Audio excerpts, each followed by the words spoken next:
What's up guys, Mickle here, and in this video, we're going to jump into Ripple's big win in the courts yesterday, where the SEC was denied their request for an interlocutory appeal. In this video, I'm going to go over what all the different legal experts are saying about Judge Torres' decision.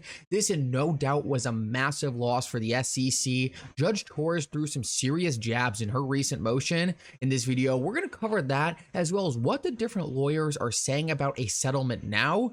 Most of the lawyers in the XRP community have been saying for the past couple months a settlement is not going to happen, but just yesterday there was a massive shift in the narrative on what these different lawyers were thinking about a possible settlement around the corner. In this video, I want to cover what all of them are saying. There was a ton of very interesting stuff coming out of this ruling. In this video, I'm going to give you all the most important parts, so make sure to stick around for this whole thing.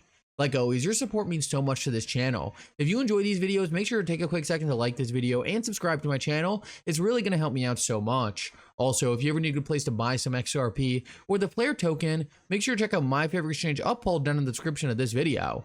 With that said, though, let's jump right into it, and I hope you guys enjoy the content. So let's jump into it and start off with our favorite attorney, Jeremy Hogan. He said the SEC's motion for interlocutory appeal denied, which means their case either goes to trial or goes away. And this order allowed Judge Torres to explain parts of her ruling even better, making the appeal much harder for the SEC to win. Disaster for the agency. So for those of you guys who are a little behind on what's going on right here, essentially the SEC filed for an emergency appeal. That's what this interlocutory appeal was, and they lost big. In the process of denying this appeal, Judge Torres actually used it as an opportunity to make her ruling that XRP was not a security even more firm. And now if the SEC ever wants to appeal this case later down the road, they are going to have a very difficult time doing this. Essentially, Judge Torres was able to go and take a look at what all the different lawyers have been saying about cryptocurrencies since her decision. Take, for example, the Terraform Labs case, in which a lot of people have been citing recently,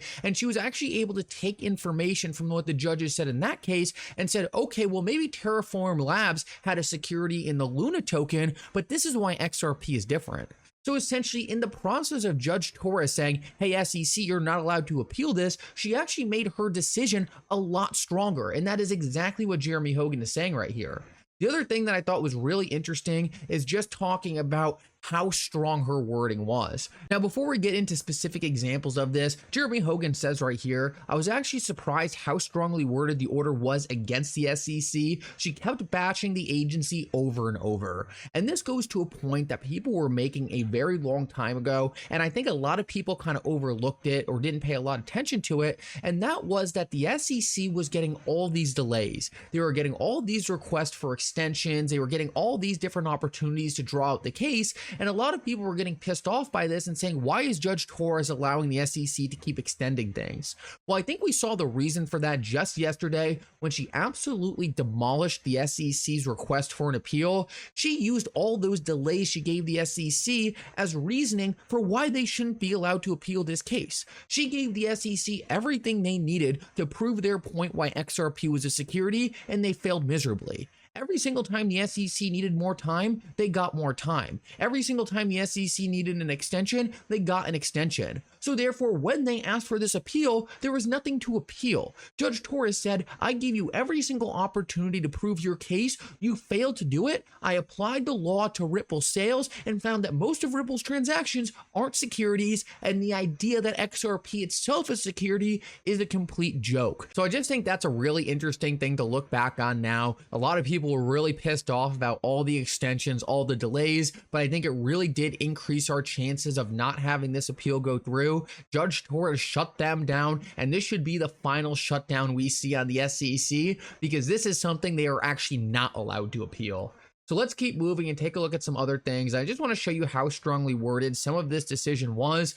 In her ruling, Judge Torres went out of her way to say Ripple does not own the XRP ledger. Now, this is a massive step forward in just reassuring the XRP community that XRP itself is clearly not a security. This statement right here shows that Judge Torres really understands what's going on here. She fully understands that the XRP ledger is a decentralized neutral technology out of Ripple's control, and therefore XRP, the token, can't be a security. Yes, Ripple, just like you or I could take XRP, Ripple could take their XRP and package that XRP in a way that might constitute a securities transaction. But that doesn't mean XRP is a security, and that is exactly what Judge Torres is saying right here. She is saying Ripple does not own the XRP ledger, and therefore is absolutely nonsensical to say that XRP can somehow be a security of Ripple. Something else Judge Torres said that I think just really once again hammers her point home is specifically on the programmatic sales. She said in her ruling that when people were buying XRP from an exchange, they had no idea if they were actually buying that digital asset from Ripple or not, and some were completely unaware of Ripple's existence.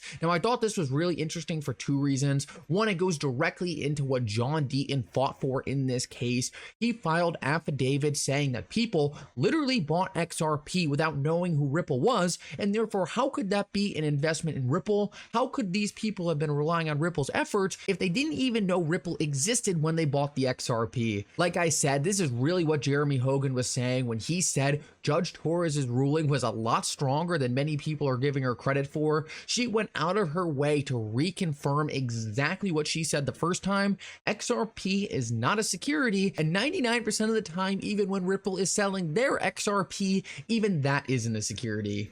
So we'll keep moving, and I thought this was also a pretty interesting one just to dispel a lot of the FUD out there. She actually cited something right here that I thought was super interesting, and that's that Ripple's programmatic sales represented less than 1% of the global XRP trading volume.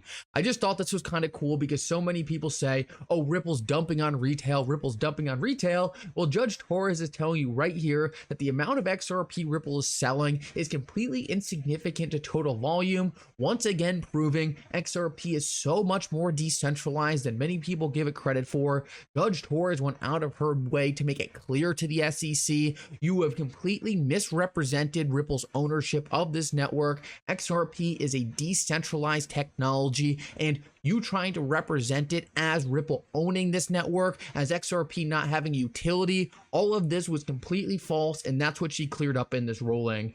I want to keep moving now and talk about what comes next because as you just saw, the SEC pretty much got demolished on their attempt to appeal anything Judge Torres said. I think they lost on every single account of trying to appeal the case.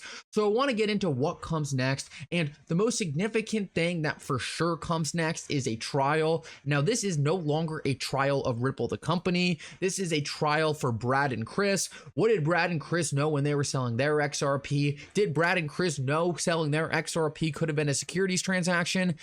Guys, based on the fact that we just learned that most of the time anyone sells XRP, it's not a securities transaction, and based on the fact that Brad and Chris sold most of their XRP outside the United States where the SEC doesn't even have jurisdiction, there's not much of a case to actually go to trial. Now, this is why a lot of people, including Jeremy Hogan, John Deaton, attorney Fred Rispoli, are all thinking that this case has a much, much higher chance of settling now.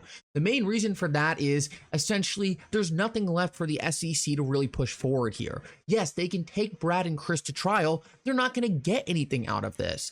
Their best chance of winning this case was at summary judgment. A neutral jury is never going to look at this case and say, oh, Brad and Chris, they're criminals. They should have known this asset was a security when we just learned that XRP isn't a security, and 99% of the time when XRP sold, it's also not a security. So the SEC is taking a losing case to trial, and Jeremy Hogan said that exact thing right here. He said, I think the SEC needs to either start getting ready for trial or start getting out of this case. And John Deaton actually said the same thing on a Twitter space later last night. The main point John Deaton was really making is, why would the SEC not settle this case? They have lost this case every single time a neutral party had to make a decision, meaning really Judge Torres and Judge Nepper, they lost on every single major issue when it came to a judge.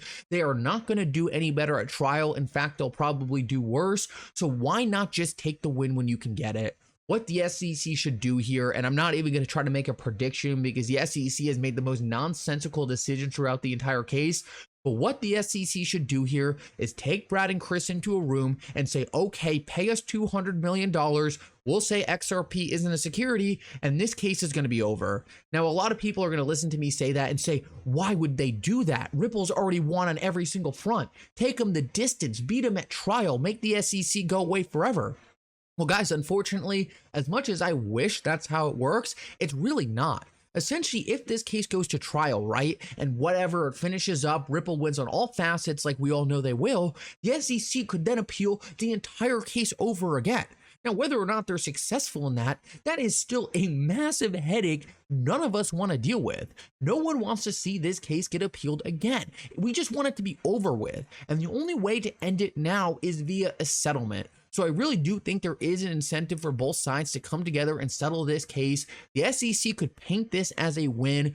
Ripple could get out of this case once and for all and never be able to get sued by the SEC again. So just factor that in when you think about a settlement. There is incentive for both sides here, and that is exactly what Jeremy Hogan and John Deaton were saying last night. As much as I think it's going to happen, as much as this is my speculation for what's going to happen, I think it's also important to understand there are some very credible lawyers in this community also saying the same exact thing. So I think the most important thing we learned here is, once again, Ripple was on the right side of the law. Once again, the XRP community was right in all the research we were doing up until this decision. If you have been watching this channel, I have been saying time after time, don't be worried about this appeal. The SEC is going to get smacked down. There's a 0.00000% chance Judge Torres is going to change her initial ruling. That is exactly what happened. Now all we need is for this finally to get cleaned up, for this thing to be finally finished off, and for Ripple to finally have the clarity they need to transform the US financial system. In terms of the XRP price, why didn't we see more action? Guys, this case needs to be over with before institutions have the clarity to really start using XRP. Like I said before, this case right now could still be appealed. We could still have years left of this thing just getting dragged out. Is Ripple going to lose?